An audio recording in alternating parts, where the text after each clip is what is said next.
Bom dia, paz do Senhor, como vocês estão, como tem passado? Hoje foi o dia que o Senhor fez, vamos nos alegrar nele, como vocês estão, como tem passado? Hoje nós vamos estudar o livro de Mateus, capítulo 14, vamos lá, vamos começar? Mateus 14, João Batista é decapitado. Por aquele tempo, deixa eu só ajeitar aqui o tripé. Eu vou trazer o tripé mais perto, porque estão me falando que o áudio está um pouco baixo. E aí me falaram que quando eu estava mais perto, o áudio ficava mais alto. E eu não quero usar fone, então aí eu vou deixar este tripé bem perto. O áudio tá bom para vocês? Quando eu escuto, eu acho que o áudio fica bom. E vocês, estão achando o áudio bom? Me respondam no chat para eu ver. Tá bom o áudio? Tá bom. Então é isso, Aline. Eu vou seguir e depois eu vejo o feedback de quem assiste depois.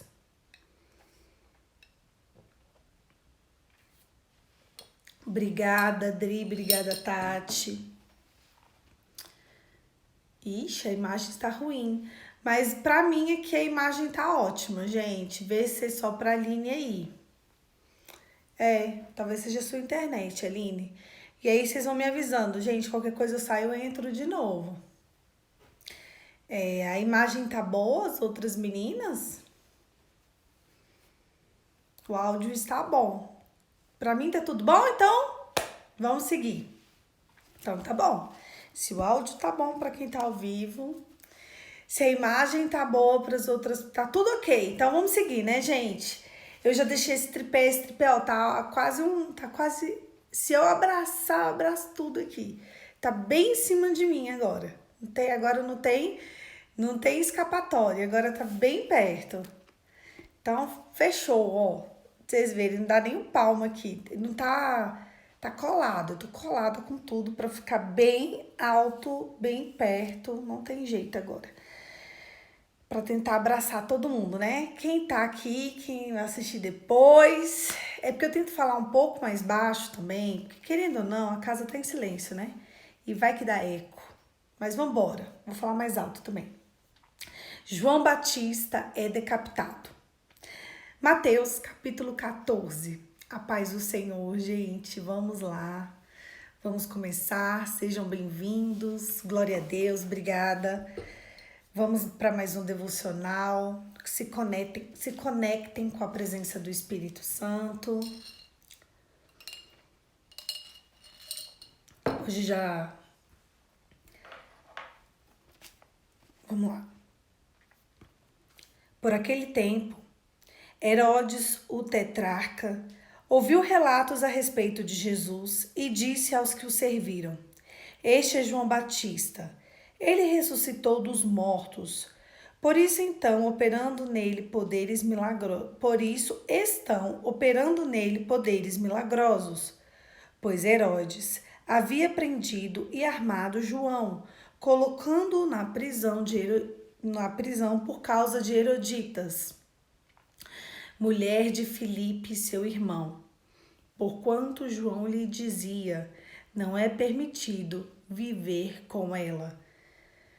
Herodes queria matá-lo, mas tinha medo do povo porque ele era considerado profeta. No aniversário de Herodes, a filha de Herodias dançou diante de todos e agradou tanto Herodes que ele prometeu, sobre juramento, dar-lhe o que ela pedisse. Influenciada por sua mãe, disse: Dai-me aqui, num prato, a cabeça de João Batista. O rei ficou aflito, mas por causa do juramento e dos convidados, ordenou que lhe fosse dado o que ela pedia e mandou decapitar João na prisão. A sua cabeça foi levada num prato e entregue a jovem, que levou a sua mãe. Os discípulos de João vieram e levaram o seu corpo e o sepultaram, e depois foram contar a Jesus. Bom dia, Carol, seja bem-vinda. A primeira multidão dos pães. Ouvindo o que havia ocorrido, Jesus ressuscitou-se de barco, em particular para um lugar deserto. As multidões, ao ouvirem falar disso, saíram das cidades e seguiram a pé. Quando Jesus saiu do barco, viu tão grande multidão que teve compaixão deles e curou os seus doentes. Ao sair da tarde, os discípulos aproximaram-se dele e disse: Este é o lugar deserto, já está ficando tarde. Manda embora a multidão para que possa ir aos povoados comprar comida. Respondeu Jesus: Eles não precisam ir, dê-lhe vocês algo para comer. Eles disseram: Tudo o que temos aqui são 5 pães e 2 peixes. Tragam aqui para mim, disse eles. Ordenou a multidão que se assentasse na grama. Tomando 5 pães e 2 peixes, olharam para o céu, deu graças e partiu os pães. Em seguida, deu aos discípulos estes à multidão. Todos comeram e ficaram satisfeitos. Os discípulos recolheram 12 cestos cheios de pedaços que sobraram. Os que comeram foram cerca de 5.000 homens, sem contar mulheres e crianças. Jesus anda sobre as águas. Logo em seguida, Jesus insistiu com os discípulos para que entrassem no barco e fossem adiante dele para o outro lado, enquanto ele se despedia da multidão. Tendo despedido a multidão, subiu sozinho no monte para orar. Ao anoitecer, ele estava ali sozinho, mas o barco já estava a considerável distância da terra. Fustigado pelas ondas, porque o vento soprava contra ele. Alta madrugada, Jesus dirigiu-se a ele andando sobre o mar. Quando o viram andando sobre o mar, ficaram aterrorizados e disseram: É um fantasma! Gritaram de medo.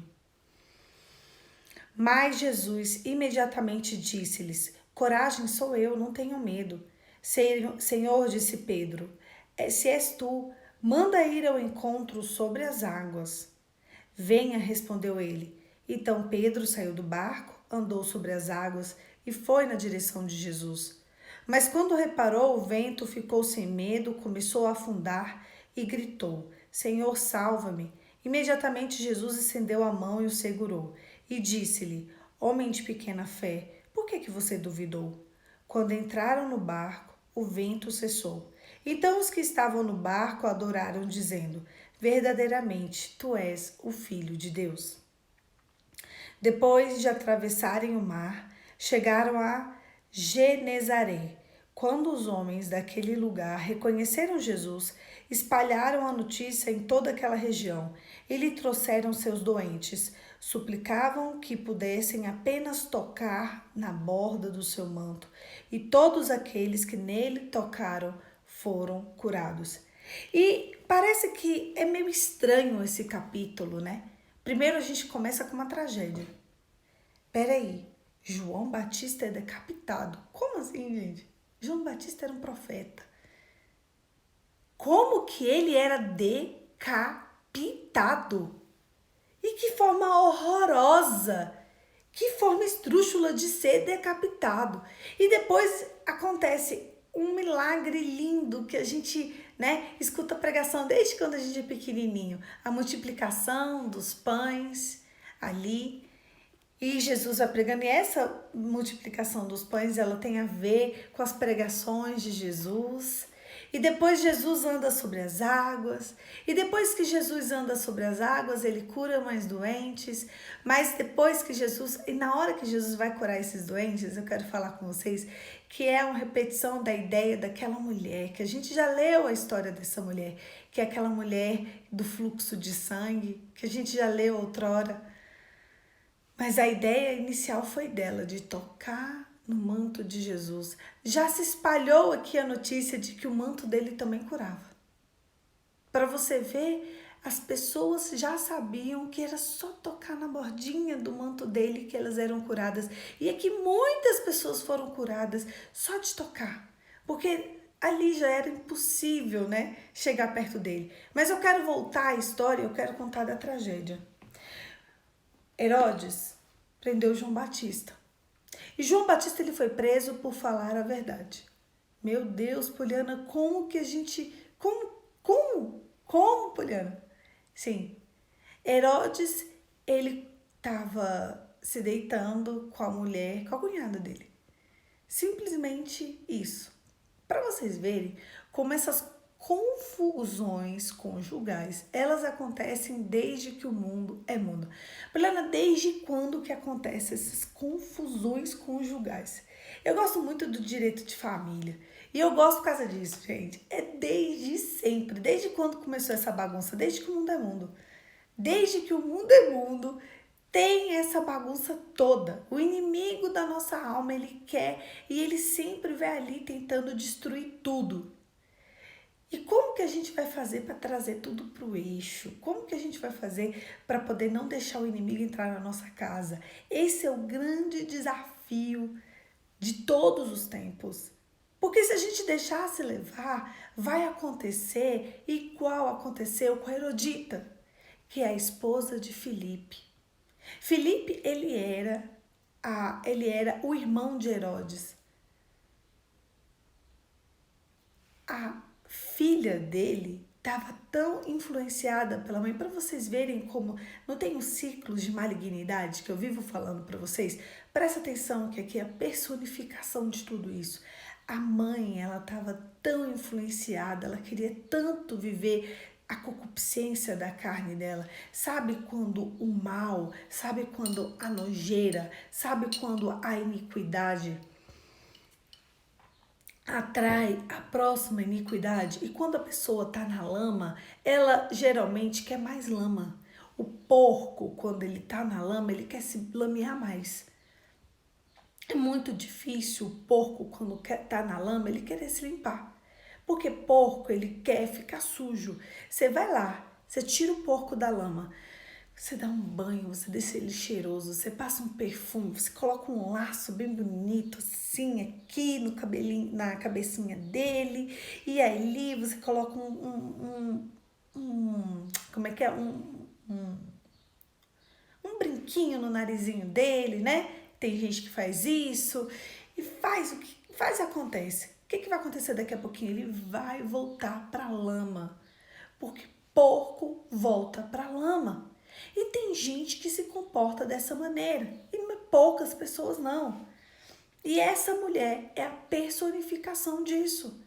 Isso é para vocês entenderem que tem pessoas que quando elas estão ali envoltas, né, em um lamaçal, elas além de destruírem a sua vida, elas querem destruir a sua descendência. E às vezes a gente está tão impregnado nesses ciclos que a gente nem percebe. Olha o que acontece. Aquela mulher, ela bota a filha dela para dançar para o rei, né? Como se fosse o rei na época. Não, não era, mas é como se fosse o Herodes. Tá aqui. Herodes, ele era o tetrarca, como se fosse ali o governador, o rei. Então, aquela menina dança e ele fica tão encantado porque ela tinha uma graciosidade e ela dançava e ela era jovem, e ela era linda e ela era encantadora. Então, ele fala, pede o que você quer, porque ele ficou encantado com ela. E é muito fácil encantar um homem. É fácil. À primeira vista é fácil. Ela seduziu ele. E na hora que ela seduz ele, ela pensa, eu vou na minha mãe, que a minha mãe é a minha base. A minha mãe é a minha mãe, a minha mãe é o meu refrigério. A minha mãe, ela sabe a resposta certa. Só que a mãe dela estava tão suja, tão impura, tão iníqua, que a mãe dela deu a pior saída para a alma dela. Ao invés da mãe dela falar qualquer coisa, pede terras, sei lá, pede uma casa, pede um bom marido, pede qualquer coisa. roupas, vestidos. Você é jovem. Pede uma parte no palácio para você ter, sei lá.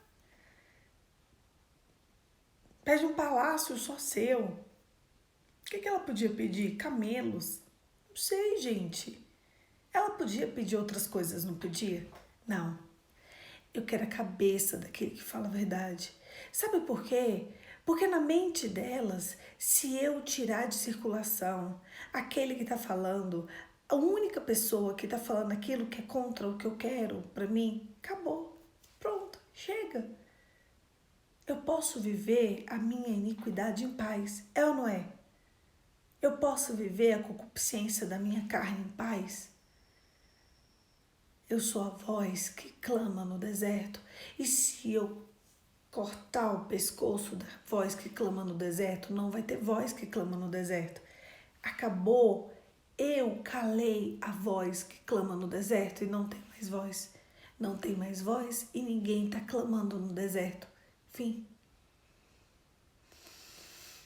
Então, se eu pego ele, arranco a cabeça dele, sirvo ele de bandeja para mostrar para todo mundo que é eu que mando,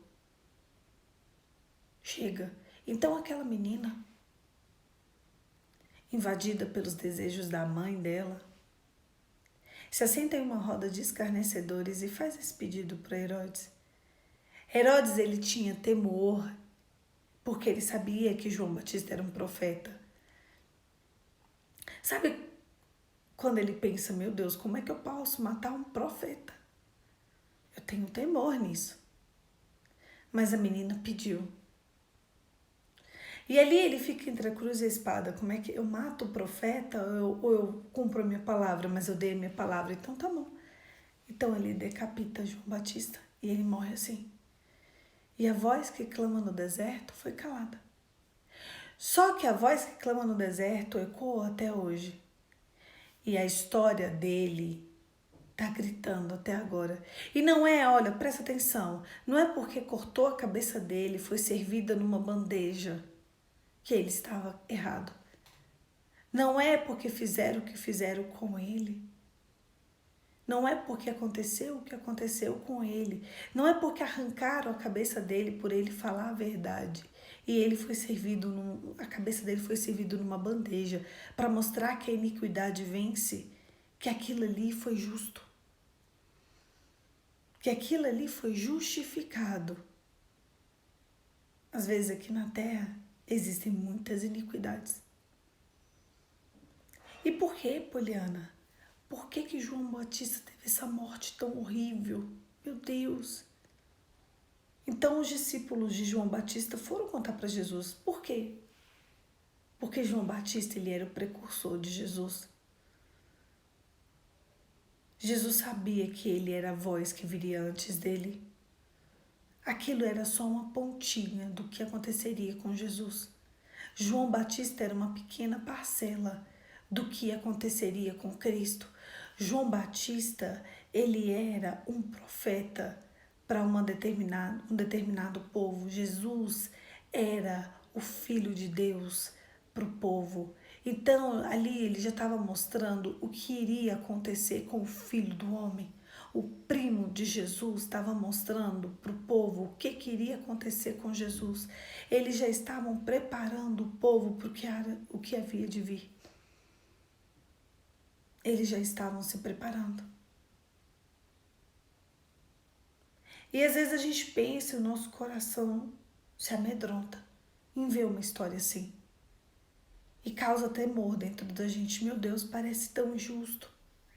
Parece tão injusto ver um homem bom, ver um homem profeta morrer com a cabeça ali por conta de uma mentira, por conta de uma relação iníqua, porque ele falou a verdade. E se ele tivesse ficado calado, Poliana, mas ele era a voz que clamava no deserto, ele não podia ficar calado. Ele era a voz, a verdade. Ele não podia ficar calado diante da mentira. Ele estava ali justamente para falar a verdade. Ele era o profeta destinado para aquele tempo. O problema é que na minha mente, na sua mente, isso é inaceitável. Sabe, a Bíblia diz que no final dos tempos, os homens seriam amantes de si mesmos, narcisistas, egoístas. Então, na minha mente pequena, na minha mente narcisista, na minha mente egoísta e na sua mente pequena, narcisista e egoísta, isso é inaceitável. Mas por amor à verdade, homens e mulheres morreram. Por amor à verdade, houveram muitas pessoas que não negaram Jesus. Por amor à verdade, houveram pessoas que não deixaram a mentira falar mais alto. Houveram pessoas que morreram por causa da verdade. João Batista foi uma dessas pessoas. E há de chegar o dia em que você vai ter que decidir. Algumas pessoas vão ter que decidir. Ou você fala a verdade, ou você fica vivo. A voz que clama no deserto, ela não é só o precursor de Jesus, ela é o precursor do final dos tempos. E isso precisa gerar temor e tremor no seu coração. Isso precisa preparar a próxima geração. Se essa é a geração que vive, se essa é a geração que está, se eu sou adulta, se você é adulto, eu preciso preparar os meus sobrinhos, entende? Os meus filhos para isso. Porque a Bíblia diz que haverá de vir uma geração em que ou você nega Jesus ou você morre. Vocês entendem do que eu estou falando? E nós vamos estudar o livro de Apocalipse. E no livro de Apocalipse a gente vai ver isso. A voz que clama no deserto. Haverá de chegar o tempo em que a gente vai ter que estar pronto para seguir com a verdade. Ah, é? Vem para a fila. Não sei como vai ser. Não sei se vai precisar de ser assim. Eu lembro que quando começou o comunismo em Cuba, foi assim. Fidel Castro, junto com seus capangas, eles entraram em uma igreja católica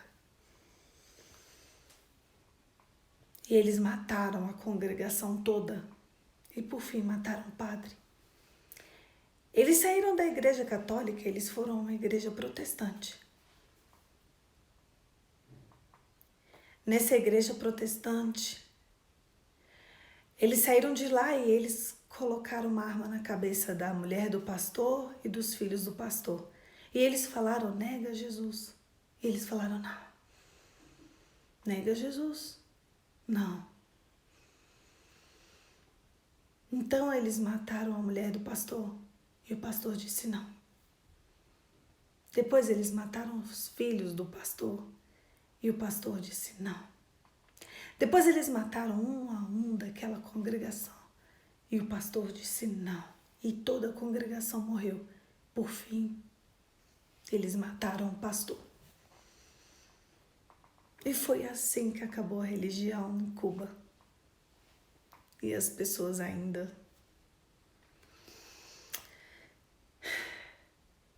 hoje, existem algumas pessoas que viajam na maionese, assim, a favor do comunismo, enfim. Mas foi assim que começou. Foi exatamente assim. E ali eles cantavam louvor enquanto um a um morria. E o sangue daquele povo ecoava. E ainda ecoa ali em Cuba. Eles não morreram em vão. João Batista não morreu em vão. E ali acabou a religião. Em Cuba não se existe mais religião. As igrejas foram se dissipando, se dissipando. Quem é que queria congregar depois desse massacre? Depois dessa situação? São pouquíssimas situações, né, de religião ali dentro. Então a gente precisa estar pronto Hoje eu e você vivemos um tempo de ouro, se chama graça. Quando a gente vai à igreja e a gente escuta, essa é a graça, é porque a gente vive a graça. A gente pode respirar à vontade, a gente pode agradecer, eu posso estar aqui falando com vocês à vontade. Sei que essa live seja derrubada porque eu estou falando no nome de Jesus, porque eu li a Bíblia. Aqui na minha porta não vai ninguém bater hoje. Ninguém vai brigar comigo, ninguém vai me levar presa hoje, porque eu estou pregando o Evangelho. Mas há de chegar o tempo em que eu preciso preparar a próxima geração para o que há de vir. E a morte daquelas congregações e a morte de João Batista, na verdade, as mortes dessas pessoas, elas servem, na verdade, para nos preparar. Porque nós, cristãos, precisamos estar prontos. Olha o que está acontecendo com o Afeganistão. Os Estados Unidos retiraram as tropas de lá. E já era um plano de se retirar mesmo as tropas de lá. Mas não era do jeito que foi, não era da forma que foi, não era deixando todo o maquinário de guerra lá, não era passando daquela forma, não era entregando na mão do Talibã, que é um grupo terrorista. Em 24 horas, as meninas não podem mais ir para a escola, as mulheres não podem mais ir trabalhar. E as mulheres que não são muçulmanas, que trabalham, precisam usar burca, mas aí já é uma questão lá cultural, enfim.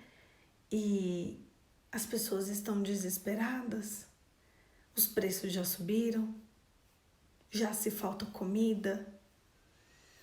É uma situação muito difícil. A situação política de um país pode mudar em 24 horas. E a gente não sabe como vai ser. Eu gosto muito de uma frase do Flávio Augusto, que é do Geração de Valor, e ele fala assim: gente, estabilidade não existe. A única estabilidade, na verdade, que existe é uma estabilidade nos pés do Senhor.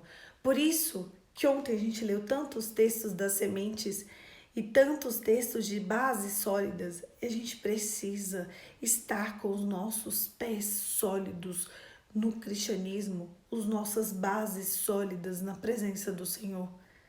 Porque quando chegar a tempestade, a gente não pode ser derrubado. Olhando, tem tanta coisa estranha acontecendo no mundo. Para o cristão isso é normal. Para o cristão, tudo o que acontece no mundo não nos assusta. Eu estou falando sério. Tudo o que tem acontecido no mundo, para os cristãos é motivo de oração. Porque nós sabemos o que há de vir. Quando começou toda essa confusão do Afeganistão, eu vi a China, a Rússia, de mãos dadas, apoiando o Talibã. E lá em Apocalipse, e a gente vai estudar isso, diz que o anticristo marchará ali dos países que estão entre a China, a Rússia e a Turquia. Como que vai surpreender um cristão? Não tem como surpreender um cristão. Nós já sabemos, está escrito. Então, assim, a voz que clama no deserto nos preparou para isso. A verdade, comprar a verdade, viver a verdade, precisa nos preparar para estar diante da verdade. Você sabe, a gente vê o fim de João Batista decapitado com a cabeça numa bandeja. A gente pensa, ai meu Deus, que evangelho é esse? Sim, esse é o evangelho. Porque o evangelho que te fala, Deus vai te dar carro, Deus vai te dar casa, Deus vai te dar um marido, semana que vem. Deus vai botar teu marido dentro de casa daqui um mês, ele vai ser outro. Esse não é o evangelho que funciona? Deus vai te dar dinheiro. Deus pode fazer tudo isso. Deus vai curar. Deus pode fazer tudo isso. Tudo. Mas o evangelho mesmo, o evangelho real, o evangelho que sobrevive, o evangelho que Jesus pregou, você sabe qual é? Negue-se a si mesmo, tome sua cruz e siga. Esse é o evangelho de Jesus. Ainda que você seja decapitado. Estevão morreu apedrejado pelo evangelho.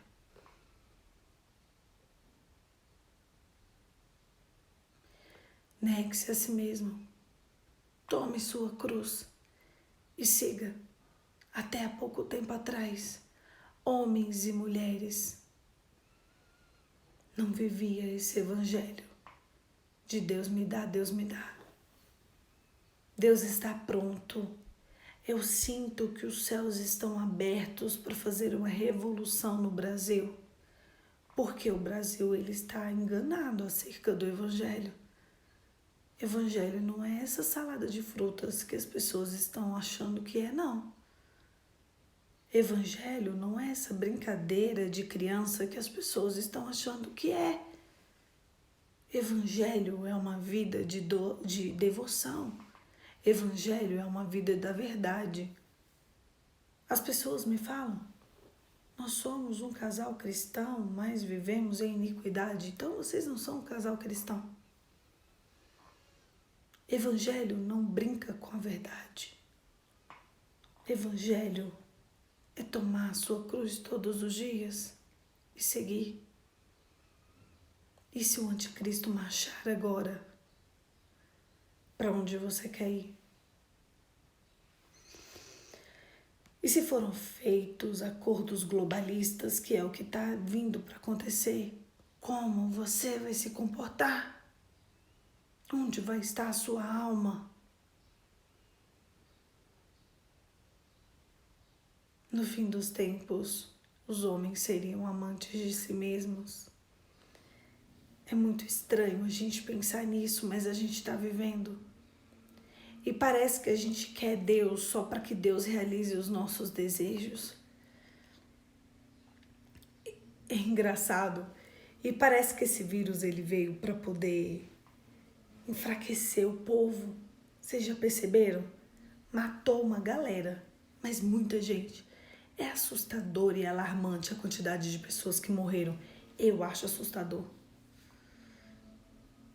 A minha mãe, ela trabalha no hospital de campanha daqui de Brasília. Um dos hospitais. Porque tem, acho que 4 aqui em Brasília. Ela trabalhava em um, agora ela tá em outro. É alarmante, gente. E voltou a crescer os números de infectados. Calma, volta a crescer. Calma. E quem se recupera, daqui 2, 3 meses, morre. Aí não contabiliza como se fosse. Entende? Daqui 2, 3 meses, morre de trombose. Daqui 2, 3 meses, morre de ataque cardíaco. Não contabiliza como se fosse isso. Simples assim. Então, eles já estão enfraquecendo o povo. Eles pegam aquilo que já era fraco no seu corpo para enfraquecer mais. É engraçado que tem um vírus, que esse vírus entrou no corpo do povo para enfraquecer o sistema imunológico do povo. Para o que eu já era fraco, enfraquecer mais. E quem tinha que morrer, morreu. Quem não tinha que morrer, morreu também. E onde está a verdade? A gente precisa começar a pensar nessas coisas. E a gente não pensa nisso e as pessoas continuam sendo amantes de si mesmas. Entende para que João Batista morreu decapitado? Foi por causa da verdade.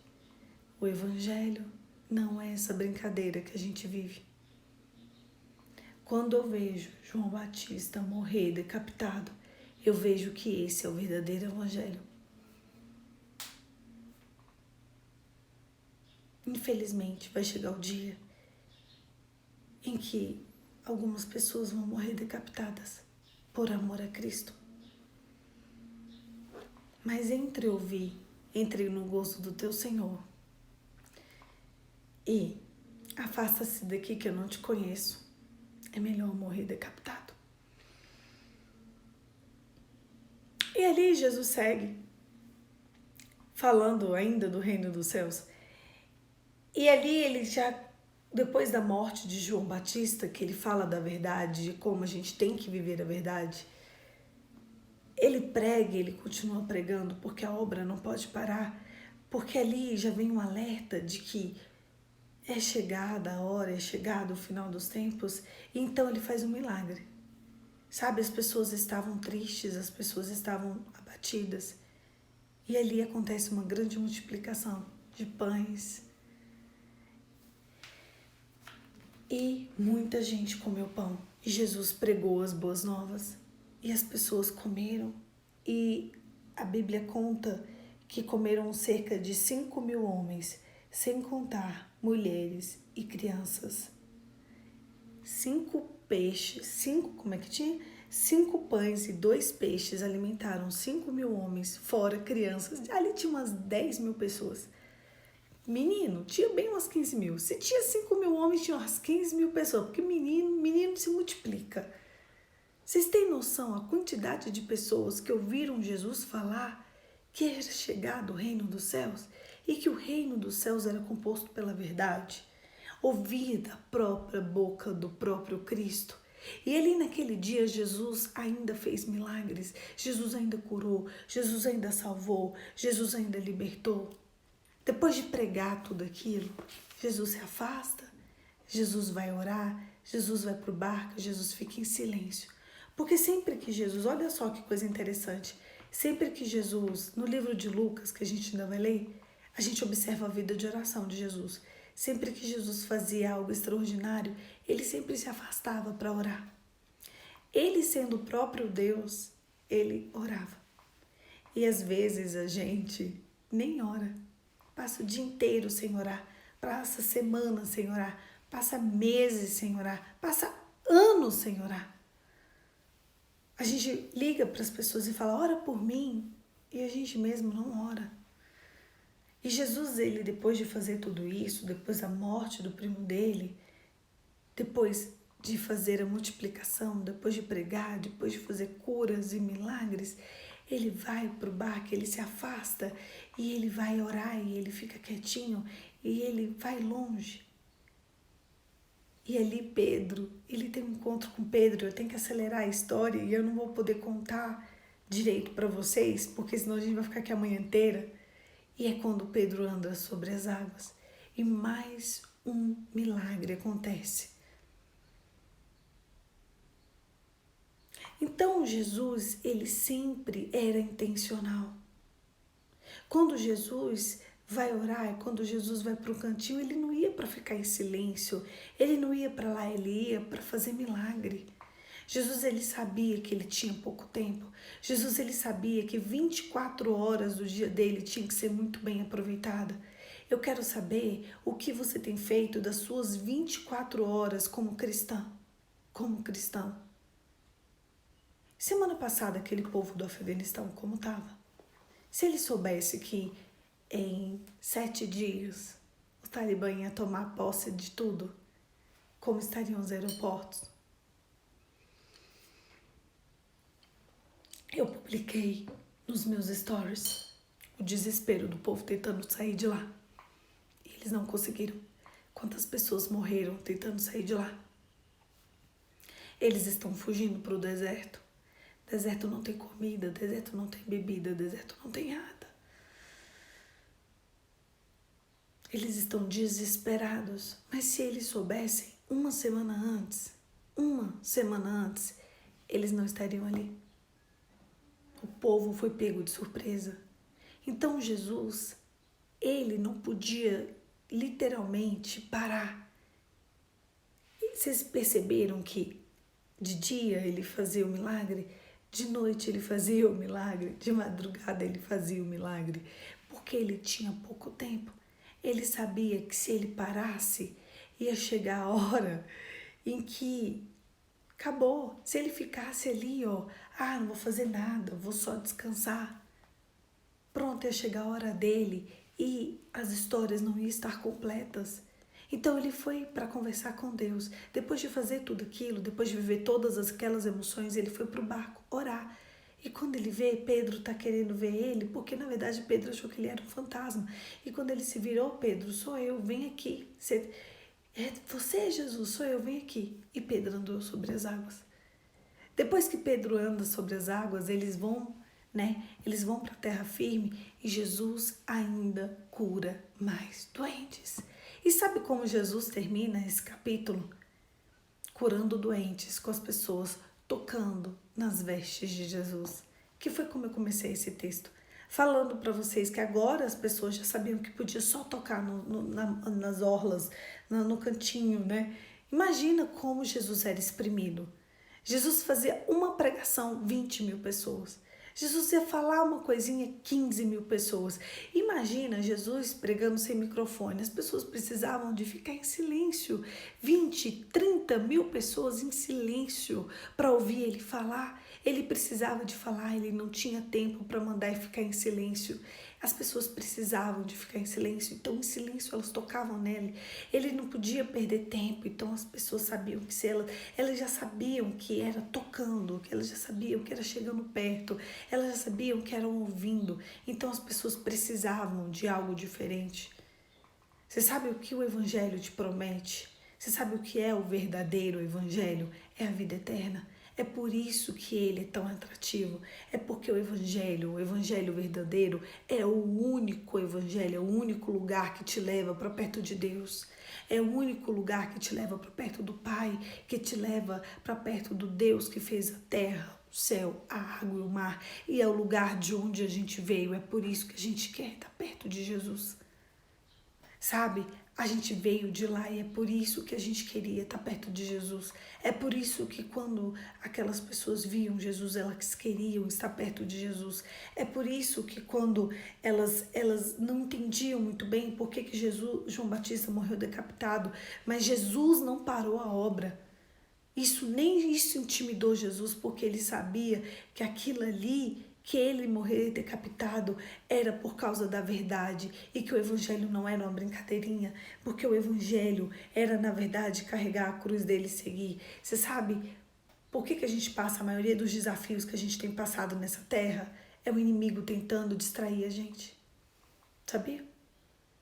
Pessoas são colocadas na nossa frente, circunstâncias são colocadas na nossa frente para nos distrair da verdadeira adoração. Porque se você estiver muito distraído com as pessoas da sua frente, se você estiver distraído com o seu casamento, se você estiver distraído até com seus filhos, se você estiver distraído com a sua casa, se você estiver distraído com as suas circunstâncias, com o seu trabalho, se você estiver distraído, se eu estiver distraída, eu não vou correr atrás da verdade. O diabo, ele quer isso. Ele quer que não dê tempo. Ele quer que eu e você nos esqueçamos da verdade. Porque se a gente se distrair com as nossas dores, com as nossas enfermidades, por que as pessoas eram curadas? Porque Jesus sabia que elas não podiam se distrair. O que acontece? Jesus não ia para curar, vocês percebem? Jesus ia para pregar as boas novas, ele queria pregar, apregoar. Então, para ele, era assim, a pessoa chegava, tocava nele, era curada. Eu quero ser curado, seja curado. Seja curado, escuta o reino dos céus, escuta. Eu quero ver, vai ver, senta e escuta. Era assim. Eu tô vendo. Agora senta e escuta. Era assim. Vocês já perceberam que Jesus agia assim? Eu quero andar. Então anda. Agora senta e escuta. Não se distrai. Jesus, eu quero falar. Então fala. Agora senta e escuta. Eu quero ouvir. Ele não escuta. Então, volte a ouvir. Em meu nome, né? Volte a ouvir. Então pronto. Então assim, Às vezes, né, até aquele que dorme do seu lado, ou que não dorme, ele tá ali para te distrair. Não se distraia da verdadeira adoração, porque a gente não sabe como vai ser o dia de amanhã. A gente não pode se distrair. Jesus não se distraiu nem com a morte do primo dele, com a cabeça numa bandeja. Ele sabia. Olha só o que acontece, olha a ordem das coisas. João Batista, o capítulo é o mesmo. João Batista morre com a cabeça numa bandeja. Jesus multiplica 2 pães e 5 peixes para uma multidão. Ele faz milagres, ele vai para o mar. Depois do mar, Pedro anda sobre as águas. Depois eles vão para a terra firme, ele cura doentes e ele continua pregando. Jesus não anda distraído, porque ele sabe. Apocalipse 12 diz o seguinte, eu já li esses dias para vocês. Eu vou tentar abrir. Ai, meu Deus, eu e as minhas tentanças de abrir aqui. Mas geralmente dá certo, né? Vamos ver se a gente consegue abrir aqui rapidinho. Apocalipse 12. Consegui. Eu vou ler aqui para vocês. Porque celebram os céus os que nele habitam, mas daí a terra e o mar, pois o diabo desceu até vocês. Ele está cheio de fúria, pois ele sabe que lhe resta pouco tempo. E não sou eu que estou dizendo, eu li para vocês. Apocalipse 12. Ele está cheio, o diabo desceu até vocês. Ele está cheio de fúria, pois ele sabe que lhe resta pouco tempo. Você sabe por que o mundo está mal? Sabe por que as circunstâncias estão más? Sabe por que tá como tá? Sabe por que o negócio está estranho? Porque o diabo sabe que resta pouco tempo. E sabe o que Jesus diz? Que se tiver um cristão dentro de casa, a luz está acesa. Sabe por que tá tudo esculhambado dentro da sua casa, dentro da minha casa? Porque a gente é meio cristão. Porque o dia que a gente for crente de verdade, cristão real, as coisas mudam. É só isso que eu tinha para falar hoje. Que o dia que você for, o dia que, talvez, o dia que eu for, o dia que nós formos alguém cheio do Espírito Santo, de verdade, as coisas mudam dentro de casa.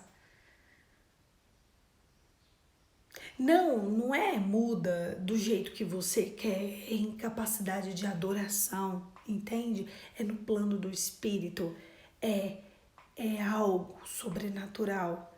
O mundo espiritual dentro da sua casa muda, o reino do espírito muda.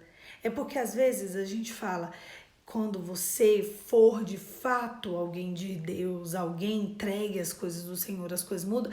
Pronto, agora eu vou ficar rico, Deus vai me dar carro. Calma, não seja narcisista, eu não falo disso. Eu falo sobre a presença do Espírito de Deus. E onde há a presença do Espírito de Deus, ali há um comando do Espírito Santo. Caso o comando do Espírito Santo seja para caso talvez haja alguma restauração financeira, aí haverá. Caso seja para alguma restauração ali, né, na parte familiar, e que tem, vai ter. Porque a Bíblia diz que também no final dos tempos, Deus, né, devolveria o coração dos pais aos filhos e dos filhos aos pais. Deus, ele se importa com a restauração de casamentos. Tudo isso Deus faz. Só que antes de Deus fazer tudo isso, toda essa história, Deus, ele se interessa em restaurar a sua alma, a sua história, a sua espiritualidade. Ele precisa que chegue na hora que você precise de escolher, você escolha por ele. Escolha a verdade. Se hoje você tiver que escolher entre Jesus e a mentira, o que você escolhe? Feche os seus olhos e vamos orar. Pai, em nome de Jesus, não nos deixe sair deste lugar sem a Tua presença, Senhor. Pai, da porta para fora,